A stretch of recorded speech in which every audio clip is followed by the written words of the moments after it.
भगवान तब सबसे ज्यादा करीब होते हैं जब तुम सबसे ज्यादा अकेला महसूस करते हो। तुम्हारे सबसे अकेले पलों में ईश्वर की निकटता का दिव्य सत्य।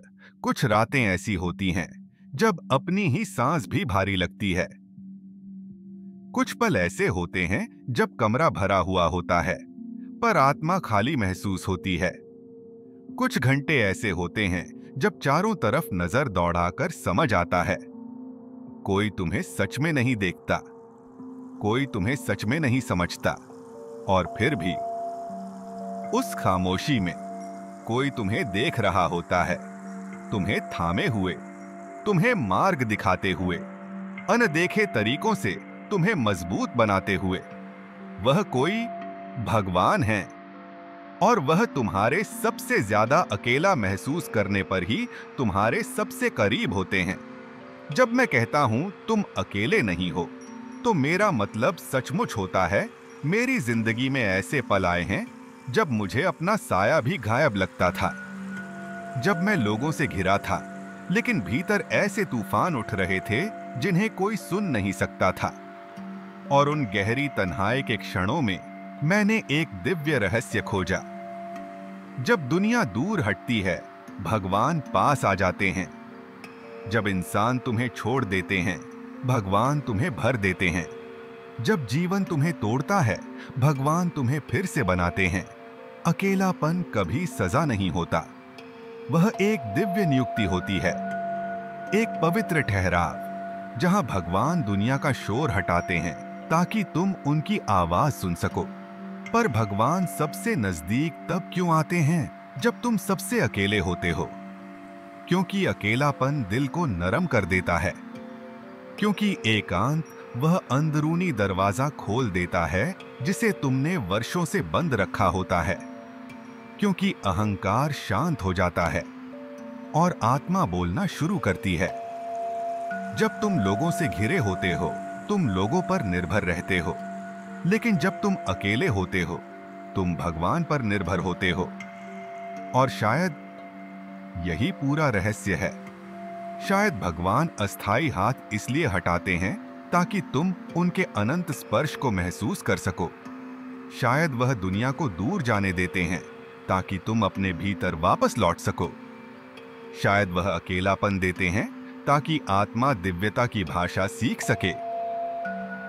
अकेलापन अंधेरा नहीं, दिव्य प्रकाश है जो भेष बदलकर आता है। हमें सिखाया गया है कि अकेलेपन से डरना चाहिए, पर असल में एकांत भगवान की सबसे पवित्र शिक्षालय है। तुम्हारे सबसे अकेले पलों में वह तुम्हारी किस्मत फिर से लिखते हैं, भावनात्मक घावों को भरते हैं, रास्ते बदलते हैं, अंतर्ज्ञान को तेज करते हैं और तुम्हें उस भविष्य के लिए तैयार करते हैं जिसे तुम अभी देख भी नहीं सकते। कभी कभी भगवान तुम्हें छिपाते हैं, इसलिए नहीं कि तुम अयोग्य हो, बल्कि इसलिए कि तुम चुने हुए हो। और चुने हुए लोग हमेशा अकेले रास्तों पर चलते हैं, दंत कथाओं वाले रास्तों पर चलने से पहले। एक सवाल अपने आप से पूछो, जब तुम गहराई से अकेला महसूस करते हो, क्या तुम सच में अकेले हो या भगवान बस सब कुछ बदल रहे हैं ताकि उन्हें तुम्हारा पूरा ध्यान मिल सके?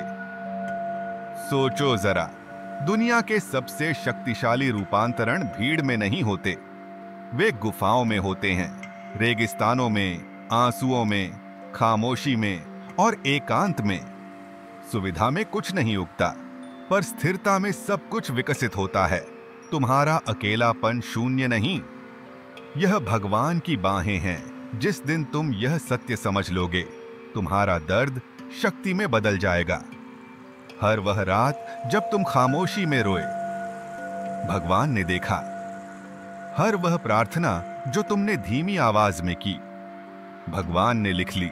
हर वह सवाल जो तुम्हारे दिल ने पूछा, भगवान ने उसका जवाब दिया, उसी तरीके से जिसे तुम जल्द समझ जाओगे।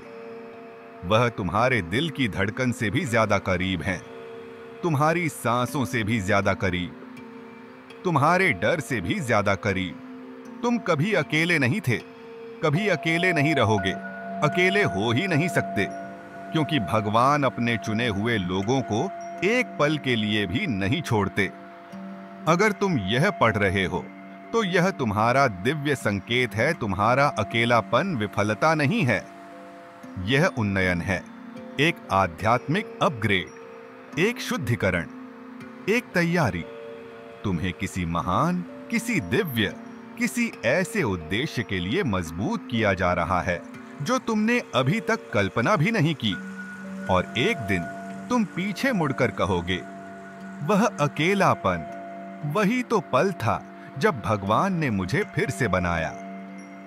आज का तुम्हारा आध्यात्मिक कदम एक पल ठहरो, आंखें बंद करो, गहरी सांस लो और धीरे से कहो, भगवान, मुझे मालूम है आप मेरे साथ हो। उस बदलाव को महसूस करो, उस सुकून को महसूस करो, उस दिव्यता को महसूस करो।